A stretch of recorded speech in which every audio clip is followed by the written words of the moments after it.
Meus irmãos, bom dia, que a paz do nosso Senhor e Salvador Jesus Cristo seja com cada um de vocês. Hoje é manhã de terça-feira, dia 2 de novembro, segundo dia do mês, e eu passo por aqui nesta manhã para poder compartilhar mais uma porção da palavra de Deus com a sua vida. E antes de mais nada, gostaria de pedir para que você que porventura ainda não é um inscrito do canal, não deixe de se inscrever. Dá uma força para o canal se inscrevendo. Não esqueça também de ativar aí o sininho das notificações. Deixa aí, clica aí ó, no like, deixa um joinha também aí no vídeo, um likezinho aí no vídeo, né, um positivo. E caso você sinta o desejo no teu coração, sinta da parte de Deus a vontade de compartilhar esse vídeo, compartilha para que outras pessoas também possam ouvir a palavra de Deus. Amém? Que Deus em Cristo Jesus abençoe a sua vida abundantemente. A palavra que Deus colocou no meu coração nessa manhã se encontra no livro de Josué, sexto livro da Bíblia, livro de Josué, capítulo de número 7. Eu vou ler alguns versículos aqui.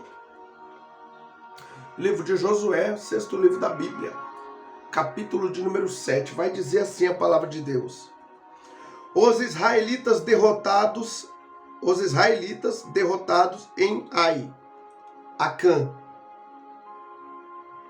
Prevaricaram os filhos de Israel nas coisas condenadas, porque Acã, filho de Carmim, filho de Zabide, filho de Zera, da tribo de Judá, tomou das coisas condenadas. A ira do Senhor se acendeu contra os filhos de Israel. Enviando, pois, Josué de Jericó alguns homens a Ai, que está junto a Bet-Aven, ao oriente de Betel, falou-lhes dizendo: Subi e espiai a terra. Subiram, pois, aqueles homens e espiaram Ai. E voltaram a Josué e lhe disseram: Não suba todo o povo, subam uns 2 ou 3 mil homens a ferir Ai. Não fadigueis ali todo o povo, porque são poucos inimigos. Assim subiram lá do povo uns 3 mil homens, os quais fugiram diante dos homens de Ai. Os homens de Ai feriram deles uns 36, e aos outros perseguiram desde a porta até as pedreiras, e os derrotaram na descida. E o coração do povo se derreteu e se tornou como água. Então Josué rasgou as suas vestes e se prostrou em terra sobre o rosto perante a arca do Senhor até a tarde, ele e os anciões de Israel, e deitaram pó sobre a cabeça. Disse Josué: Senhor Deus, por que fizeste este povo passar o Jordão para nos entregares nas mãos dos amorreus, para nos fazerem perecer? Tomara-nos contentáramos com ficarmos da além do Jordão. Senhor, que direi? Pois Israel virou as costas diante dos seus inimigos. Ouvindo isto, os cananeus e todos os moradores da terra nos cercarão e desarraigarão o nosso nome da terra. E então, que farás ao teu grande nome? Então disse o Senhor a Josué: Levanta-te, porque estás prostrado assim sobre o rosto? Israel pecou e violaram a minha aliança, aquilo que eu lhes ordenara, pois tomaram das coisas condenadas e furtaram e dissimularam, e até debaixo da sua bagagem o puseram. Pelo que os filhos de Israel não puderam resistir aos seus inimigos, viraram as costas diante deles. Porquanto Israel se fizera condenado, já não serei convosco, senão eliminardes do vosso meio a coisa roubada. Dispõe-te, santifica o povo e dize: santificai-vos para amanhã, porque assim diz o Senhor Deus de Israel: há coisas condenadas no vosso meio, ó Israel. Aos vossos inimigos não podereis resistir, enquanto não eliminardes do vosso meio as coisas condenadas. Aleluia! Até aqui louvado seja o nome do Senhor pela sua santa e poderosa palavra. Olha só, quando Deus aqui usa Josué com o povo para destruir Jericó, ele falou aqui, Deus deu uma ordem que não era para tomar nada, nenhum despojo dessa cidade. Não era para ficar com nada.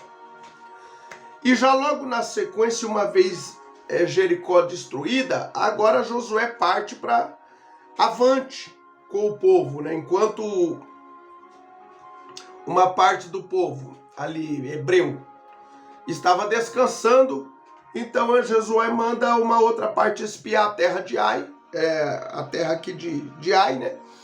E ver como que estavam ali os moradores, os inimigos, para que eles pudessem então ali também investir contra aquelas terras. Terra dos amorreus, diz aqui a palavra, né? E aí, vem ali, eles trazem ali os espias, vêm e trazem um relatório em relação à terra e fala, ixi, ali os inimigos são poucos. Não manda muito do povo não, manda apenas uma parte, porque ali nós vamos conseguir derrotar facilmente, né? Não afadigue todo o povo, todo o exército. Deixa aí, né? Deixa aí o pessoal, vamos ali em poucos números. E diz a palavra de Deus então que quando eles vão para tentar essa investida contra Ai, o que acontece? Eles tomam uma invertida. Eles tomam uma invertida contra o inimigo, né? Diante do inimigo que eles estavam ali indo para derrotar. Ou seja, e nessa investida que eles tomou e invertida também dos inimigos, muitos do exército do povo hebreu aqui, do povo de Israel, acabou falecendo, acabou perecendo, e eles tiveram que, de fato mesmo, fugir. Ficou ali a vergonha diante do exército de Israel, porque, embora o inimigo fosse pouco em números ali, eles não puderam vencê-lo. Nesse inteirinho, diz a palavra de Deus, eu li aqui, né? A palavra é autodidática, nesse sentido aqui, nós podemos entender lendo, né? A partir do momento que lemos, já podemos entender o que a palavra de Deus está nos falando, né? Então, o que a palavra de Deus está dizendo, na verdade. Então, a gente vê que nesse sentido aqui, uma vez que eles foram derrotados diante do exército inimigo, então ali Josué, ele rasga suas vestes. Ele começa a lamentar e clamar a Deus também, para poder saber de Deus o porquê isso havia acontecido. E é claro, Josué, por estar liderando ali o povo, com toda certeza naquela hora ele tremeu. Por quê? Porque ficou sem entender, né? Ele ficou sem entender o porquê daquela situação. Agora, há poucas horas antes, né? Ou eles acabaram com Jericó, destronaram Jericó,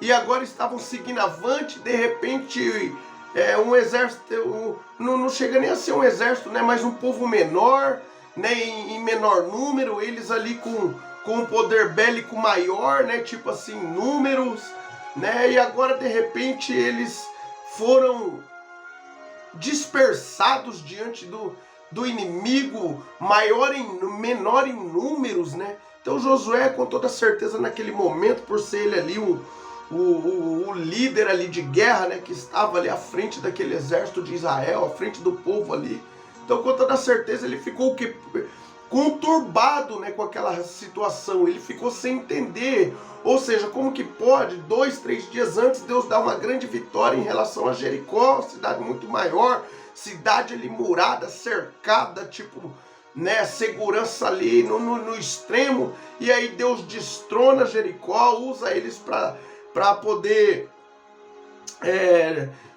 fazer ruir as muralhas de Jericó, e acaba com tudo.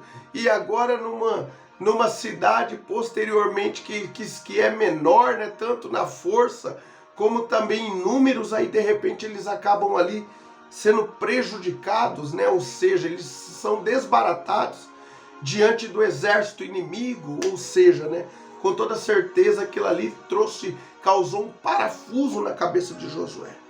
Mas quando ele começa a orar, então Deus revela e mostra para ele, e Deus já vem e fala, por que você está prostrado? Olha aí, ó, Israel aí pecou contra mim, e Deus já começa a mostrar. Que aquilo lá aconteceu por quê? Porque desobedeceram a Deus. Porque não seguiram a orientação que Deus havia dado por meio de Josué, dizendo que não era para o povo ficar com nenhum despojo da cidade de Jericó. Não era para cobiçar ouro, não era para cobiçar prata, não era para pegar nada, não era para fazer nada disso. Era para simplesmente acabar com tudo. Acabar com tudo. Não há justificativa, acaba com tudo, não pega nada e vai para frente. E aí a palavra de Deus vai dizer que Ai, da tribo de Judá, ele não seguiu a orientação de Deus. E por conta dele não seguir a orientação de Deus e desobedecer a Deus, o que acontece? Só para simplificar, para não ficar um vídeo muito longo, aqui muitos morreram nessa peleja por conta dele, do pecado dele. E depois que Deus revela para Josué que Ai havia cometido o pecado, que eles tiram sorte, a sorte cai sobre a tribo de Judá. Depois chamam a família, até que Deus mostra, sobrando assim só Ai. E aí então Josué chega a Ai, no contexto aqui do capítulo de número 7, pergunta para ele o que ele fez e ele confessa que pegou capa babilônica, que cobiçou prata, pegou a prata e foi lá, escondeu debaixo da tenda. Ou seja, aí Josué envia pessoas lá para poder buscar. E depois disso daí, o que acontece? Vem o veredito, eles tiram Ai dali, levam até um determinado lugar, conjuntamente com a sua família, seus filhos, suas ovelhas, jumentos e tudo ali que ele possuía, todos os seus bens. E aí eles começam a apedrejá-lo, juntamente com toda a sua família. Depois eles os matam, incinerados, né? Eles queimam ali. Tanto Ai como toda a sua família, filhos e tudo, por conta dessa perturbação que ele trouxe para Israel, colocando a mão onde Deus não mandou eles colocar, desobedecendo, roubando, né? Pegando dos despojos que Deus falou, não é para ficar com nada. Ou seja, então ele trouxe perturbação no arraial do povo de Israel. Muitos morreram por conta desse pecado. E a Bíblia fala que o salário do pecado é a morte. Naquele momento, o veredito também foi de morte para a vida dele, para toda a sua família e para tudo aquilo que ele possuía, não restando nada. E foi ali erguido um montão de pedras ali, que diz a Bíblia que permanece até nos dias de hoje, né? Ficou ali para mostrar, né, sobre ali o pecado, né, cometido por Ai, que levou o povo de Israel a perecer por um momento, né, e muitas pessoas a morrerem por conta ali da consequência do pecado que Ai havia realizado. Mas o que me chama a atenção aqui na nossa vida, ou seja, é que quando Ai fez isso, olha só, embora o inimigo embora os inimigos ali fossem poucos, eles acabaram prevalecendo contra a nação de Israel. Por quê? Contra o exército ali, por que não dizer um exército, né, que estava em formação, né? Então eles acabaram prevalecendo, né? Por quê? Porque quando Ai pecou, ele abriu legalidade para o inimigo trabalhar. Quando nós pecamos, nós abrimos uma legalidade para o diabo poder agir. E quando nós estamos dando legalidade, Deus ele não pode trabalhar ao nosso favor, a não ser que a gente se arrependa. A não ser que a gente se arrependa e peça para Deus ali ter misericórdia de nós. E a gente então se colocamos novamente na posição e começamos então a procurar dali em diante fazer a vontade de Deus sem pecar novamente. Você vê, por menor que seja o problema, eles não conseguiram vencer porque havia uma porta aberta, uma porta de entrada que deu permissão para que o inimigo pudesse agir. E no mundo espiritual, os anjos nada poderiam fazer naquele exato momento a favor de Israel. Embora Deus quisesse fazer, ele nada podia fazer ali naquele momento. Por quê? Porque havia uma porta de entrada aberta, o qual estava dando legalidade para o diabo trabalhar. Tanto é que Josué ele foi orar a Deus e Deus relata para ele o que estava acontecendo. Então, por conta daquele pecado que Ai havia cometido, Deus não podia operar até que fosse eliminado aquele mal do meio do arraial de Israel, né? Do contrário, Deus não ia poder agir. E isso aqui, ó, é para nós hoje, para a gente poder vencer o inimigo de nossas almas, primeiramente, para a gente poder alcançar promessas que Deus nos fez, para a gente poder viver o novo que Deus tem para as nossas vidas, para a gente poder ganhar essas causas que nós estamos pedindo para Deus, para a gente poder orar. Então, automaticamente nós precisamos estarmos andando em conformidade com o querer de Deus, não na prática do pecado. De repente você possa ter errado, amém, errou, né? Mas aí você se conserta com Deus e não pode ficar de nenhuma maneira na prática do pecado. Por quê? Porque aí você não vai conseguir vencer os problemas, aí você não vai conseguir dar a volta por cima, aí Deus ele não vai conseguir agir de uma maneira favorável na sua vida, cumprindo até mesmo promessas na sua vida, porque você está na prática do pecado. Então você está dando legalidade para o inimigo trabalhar, né? Trabalhar de maneira drástica contra a sua vida. E eu falei aqui Ai, né? Ai, né? É Aican, né? Eu falei Aican aqui, né? Estou falando Ai, mas Ai é a cidade, né? Agora o nome do homem aqui é Aican, o qual foi descoberto, né? Diante de todos ali, que era ele o causador dessa perturbação por ter tocado nos despojos que Deus havia dado uma ordem, né? Que não era para tocar ali da cidade de Jericó, né? Então Deus me trouxe no meu coração isso nessa manhã. Que se eu ficar na prática do pecado, do erro, do engano e não me consertar com ele, não me colocar diante dele, pedindo para Deus ter misericórdia de mim, perdoar os meus pecados e eu começar novamente diante dele, procurar fazer as coisas certas, então eu vou estar automaticamente dando legalidade para o diabo trabalhar. Então, uma vez ele trabalhando, Deus não pode fazer nada por mim. Exemplo, o anjo de Deus está aqui do meu lado. O anjo de Deus está aqui do meu lado no mundo espiritual me protegendo. Mas a partir do momento que eu falho e saio daquilo que a palavra de Deus me orienta, automaticamente eu travo a ação do anjo. Eu travo a ação do anjo e abro legalidade para o mal trabalhar contra a minha vida. E aí mesmo o anjo querendo operar, né, enviado por Deus, o que acontece? Ele não vai poder, por quê? Porque eu estou dando legalidade para o diabo trabalhar. E aí o que eu tenho que fazer? Logo eu tenho que entender que eu estou no pecado, que eu estou falhando, que eu não posso andar assim diante de Deus, que eu estou desobedecendo a tua palavra. Então eu tenho que dobrar o meu joelho, clamar por misericórdia, pedir perdão para Deus, pedir para Deus renovar minhas forças, renovar a minha mente, me ajudar a vencer o pecado, para mim se colocar de pé de novo e seguir adiante, sentindo tudo aquilo que Deus tem me projetado. Ou seja, não tem como eu viver aquilo que Deus tem para mim na parte do...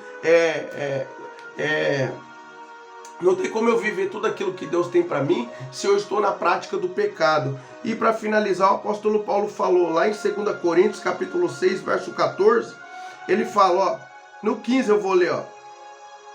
No 14 ele diz assim, ó, não vos ponhais em julgo desigual com os incrédulos, porquanto que sociedade pode haver entre a justiça e a iniquidade? Ou que comunhão da luz com as trevas? Que harmonia entre Cristo e o maligno? Ou que união do crente com o incrédulo? Né? Ou seja, não há nenhuma comunhão, né, entre Cristo e o maligno, entre a luz e as trevas, não há. Então eu não posso achar que vou viver o melhor em Deus se eu estou na prática do pecado. Eu falo aqui prática do pecado, porque a gente erra, a gente falha, mas o negócio não é errar e falhar. O negócio é você viver na prática dos erros, dos enganos, fazendo aquilo que desagrada a Deus. Aí nós estamos dando legalidade para o diabo agir. Né? Uma coisa é você falhar, tropeçar, mas aí você se coloca, pede perdão para Deus, ele te perdoa e você segue adiante. Outra coisa bem diferente é você querer viver na prática do pecado. Aí você está dando lado para que o inimigo haja de uma maneira desfavorável contra a tua vida, contra a tua família, contra os teus negócios, contra as tuas causas, e aí não tem o que fazer, a não ser que você se conserte, a não ser que você dobre o teu joelho e se conserte com Deus, peça para Ele te perdoar e te ajudar a vencer o pecado, né? Tem uma frase que fala assim, ó, não se distancie de Deus por pecar, mas se apegue com Deus até você vencer o pecado. É isso que devemos fazer, porque é só Deus que pode nos dar vitória e nos capacitar para que cada dia nós possamos vencer o pecado e viver tudo aquilo que Ele quer que a gente viva diante da sua santa e poderosa presença. Amém? Então elimine esse mal que está no meio da sua vida. Elimine esse ídolo levantado no teu coração. Elimine esse mal que está fazendo com que as bênçãos de Deus sejam retardadas na sua vida. E permaneça firme, se coloque na posição para que Deus possa agir de uma maneira favorável em seu favor, a favor da sua família, a favor dos teus negócios, do teu ministério, de maneira que o nome dele venha a ser glorificado. Amém? Foi essa palavra que Deus colocou no meu coração. Fique com ela em nome do Senhor Jesus. Feche seus olhos, curva a sua cabeça, eu quero orar pela sua vida nessa manhã. Senhor, nosso Deus e nosso Pai, em nome do seu amado e poderoso Filho, o Senhor Jesus, que eu me coloco diante da tua santa e poderosa presença nesta hora e venho interceder pela vida do teu filho que chegou até aqui e da tua filha, meu Pai. Senhor Deus, quem sabe, meu Pai, o teu filho e a tua filha chegou na condição de Aicã, Senhor. Na condição, meu Pai, de pecador, como todos nós somos. Mas quem sabe, meu Pai, até aqui, alguns de teus filhos, meu Pai, eles estão na prática do pecado e por isso eles não estão, eles estão ficando, meu Pai, à mercê do mal. E eles estão privando-se do bem que o Senhor quer realizar na vida deles, meu Pai, na vida de seus familiares. E também a favor deles nessas causas que eles têm colocado diante de Ti, por meio da oração, meu Pai. Pai amado, então eu venho lhe pedir, ajuda o teu filho e a tua filha e nos ajude a cada dia a vencermos o pecado, Pai. Ajude-nos a cada dia, meu Pai, a andar em conformidade com o teu querer, com a sua vontade. Ajude-nos, Senhor, a cada dia a sermos obedientes à tua palavra, a sermos cumpridores da tua palavra e não somente ouvintes. Pai amado, dê ânimo, força para o teu filho. E quem sabe o teu filho e a tua filha chegou até esse vídeo e foi pela tua misericórdia. Porque o mal, por conta desses pecados cometidos, disse: você não é digno, não vai adiantar, você não vai vencer este pecado, né? Não adianta nada, não adianta lutar, você não vai conseguir vencer. Quem sabe, meu Pai, eles chegaram nessa condição diante desse vídeo. Mas eu oro e peço, meu Pai, joga por terra essa ação do diabo contra a vida dos teus filhos.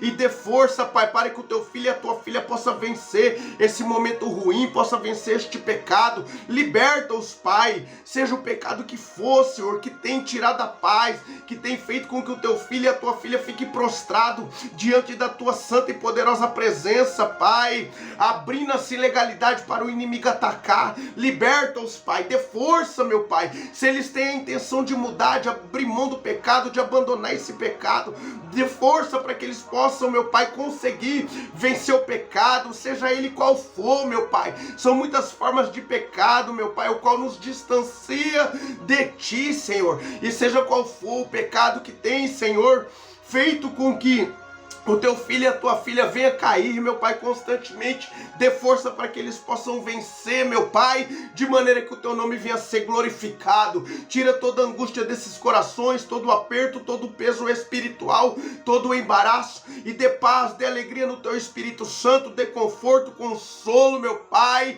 e a força necessária que eles precisam, Senhor, para levantar a cabeça nesta hora e seguir adiante, ó Deus, sentindo tudo aquilo que o Senhor tem projetado, meu Pai, porque eu tenho bem certo, meu Pai, eu tenho comigo que tudo aquilo que o Senhor prometeu, o Senhor é fiel para cumprir. Eu tenho comigo, meu Pai, e fico com o que a tua palavra diz, ó Deus, que a boa obra que o Senhor iniciou em nossas vidas, o Senhor há de completá-la até a volta do nosso Senhor e Salvador Jesus Cristo de Nazaré. Abençoa o teu povo, Senhor, abençoe cada uma dessas famílias representadas, supre cada uma das suas necessidades, e que a tua boa mão permaneça estendida sobre as nossas vidas, por onde quer que andarmos. Assim eu oro nesta manhã, Senhor, peço a tua paz em nossos corações, alegria no teu Espírito Santo, e que a tua boa mão permaneça sim sobre nós, por onde quer que andarmos, Pai. Assim eu oro nesta manhã, crendo no milagre, crendo na resposta, e já te agradecendo por tudo, em nome do Senhor Jesus,